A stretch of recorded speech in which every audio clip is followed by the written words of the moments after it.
Look at yourself, man. Look at yourself. What am I going to do today to change what I see in this mirror? I'm trying to find more of myself. And the only way I can find more is to silence the world out as much as I can, because it's getting busier every day. It's getting faster. I put my phone away up and I go dark. I go dark a lot, and it's because I have to find out. I'm on a journey of life, and we all have a different journey. I like to take this 4-lane highway, the easy highway. We all love that 4-lane highway.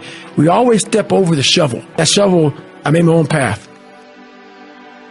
But going through this path of life, this journey over here that you make yourself, that's incredibly difficult, and we're afraid. It's easier to accept the fact that I'm just not good enough.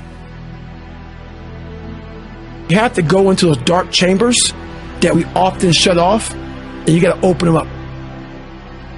Fail, and you're going to be in your head. You're going to be saying, I'm not good enough. And it's how you get through that.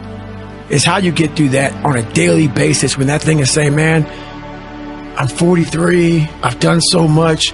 You start to become civilized. The refrigerator gets full. You start making money, and you start, I'm not getting cold anymore. I'm retired. At 40, people shouldn't be playing basketball or football. Or at 43, I'm still putting in 100-mile weeks, still doing thousands of pull-ups, thousands of push-ups, because I'm not allowing myself to become civilized. The worst thing that can happen to a man is become civilized. You want to be uncommon amongst uncommon people. Period. You start putting yourself in situations that suck, you'll find yourself. I'm big on being with yourself. I want to be forever proud of who I was as a man and change who I used to be. The liar, the insecure guy, the guy who can, whatever. I want to be proud. If I die now, if I die at 8, if I die at 90, 100, I'm going to look at myself and say, I'm proud of myself. I believe in patience. I'm a patient dude.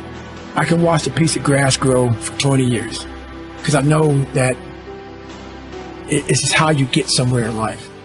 By being that monk-like mentality, being able to watch something grow very calmly, patiently. I can't go any faster. We do that to our brain. We put a governor on our brain. The second we feel pain, discomfort, suffering, all those words that we hate to say because we're in this happy, peaceful world we live in now, we stop. We slow down.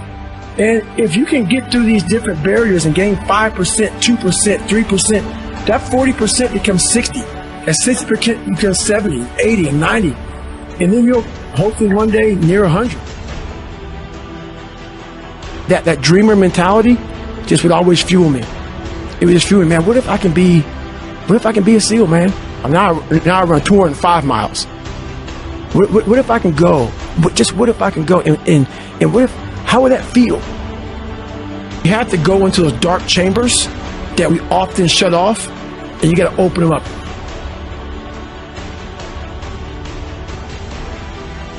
Be the hero of your own movie. If your life was a movie and it started now, forget about whatever financial disasters you've had, personal failures, relationship failures. What would the hero of your life's movie do right now? Do that. Do those things. We define ourselves far too often by our past failures. We look at our past and we say, well, that's me. That's not you. You are this person right now. You're the person who's learned from those failures. And you can choose to be the hero of your own movie right now. Write down your goals.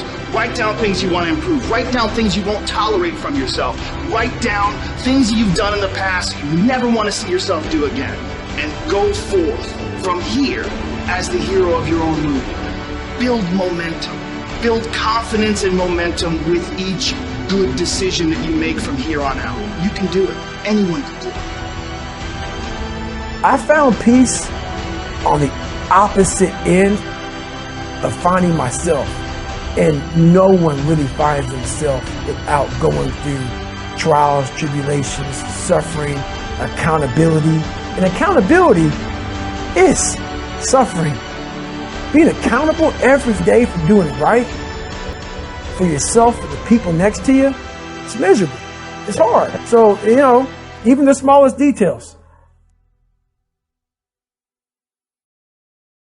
I'm going to just make an addition to the thinking part. Mind, brain, body. The most primitive organism on the planet are bacteria and cells like amoeba.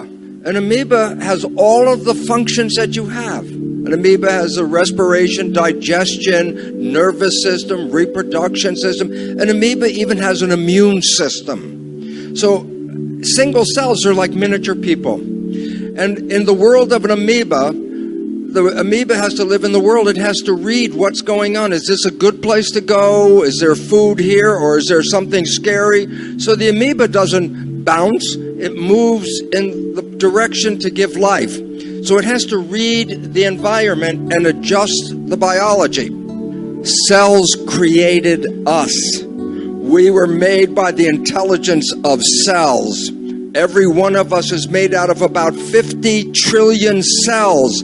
A human body is a community of cells. The community of cells create the nervous system. The nervous system is to read the big environment and then send the signals to the cells to tell them what to do. So the reality is your cells do not see the real environment we're living in. They see your interpretation, your thought about that environment. Is this a safe environment? Then 50 trillion cells say, good, I'm very happy, I'm in a very safe environment. But if you have a picture of fear, then you're sending a signal to the cells to get ready for protection and get ready for fight or flight. So the function of the mind, brain, body in the other level than what Sadhviji has just said is, how do I coordinate the community of my cells? Should my cells be healthy? Should they be afraid? Should they be in love? Why? Because their expression is our expression. So if I send them messages of fear and concern, then they are like inside getting very nervous about what to do. And fear and love are the opposite behaviors in a cell. Love, open, take in the love and bring it in and grow. Love is a nutrient. Fear, shut down, close off, get in protection. And I say, well, you can't be in love and in fear at the same time, because love is open and fear is closed.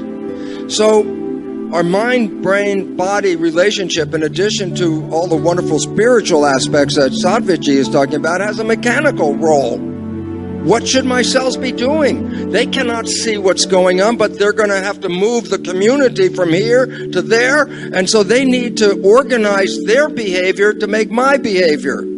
So all of a sudden, your thoughts are not just contained in your head.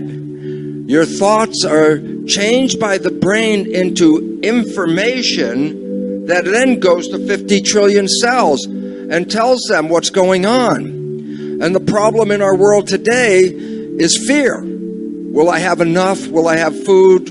Will I have health care? Am I safe in my world? And I said, this closes the cells down, because fear means protect yourself. But you cannot live in a closed world. You have to take in nutrients. You have to take in love. You have to take in these things. And so the biggest problem on the planet today, 90% of health issues are not because there's anything physically wrong, because the signals that we are sending to the cells are not supporting growth, happiness, and health. And all of a sudden it says, oh my goodness, then the mind and the brain are profoundly important, because they determine everything below your head, what's going to happen. And when you live in the world of watching the news, being on the internet, reading a paper, and everyone wants to tell you, be afraid, be afraid, be afraid.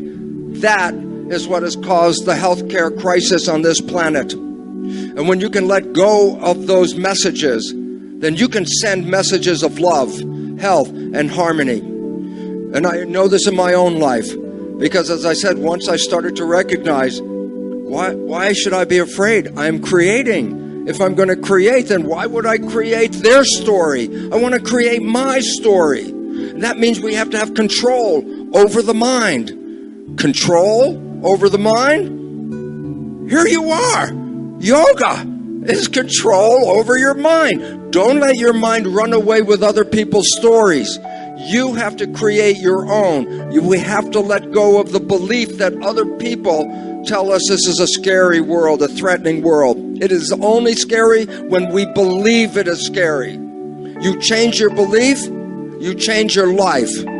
Meditation is the biggest gift that I can give anyone. And I would say more than anything, it is whatever reason for success I've had.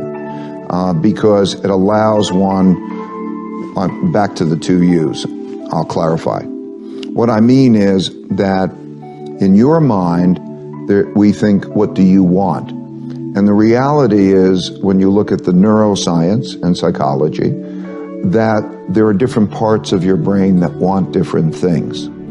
And so, in the simplest sense, there is the logical part of your brain that you're conscious of. It's called the conscious. And you think you're being logical and you want to make those decisions. And then there's the subliminal, below the limbic system, part of the brain, which is the emotional, and it's not as conscious to you, but it has more of an influence on you than really the logical one. And so they're not aligned. And so when you're experiencing that pain, or let's say the ego, right, there were two main things. You got an ego barrier and a blind spot barrier.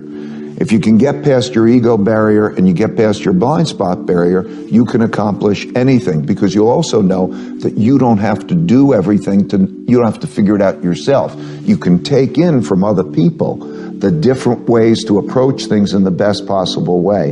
And so the realization that we all are really struggling with ourselves, and to think which is in control. Meditation helps to deal with the alignment of those two things.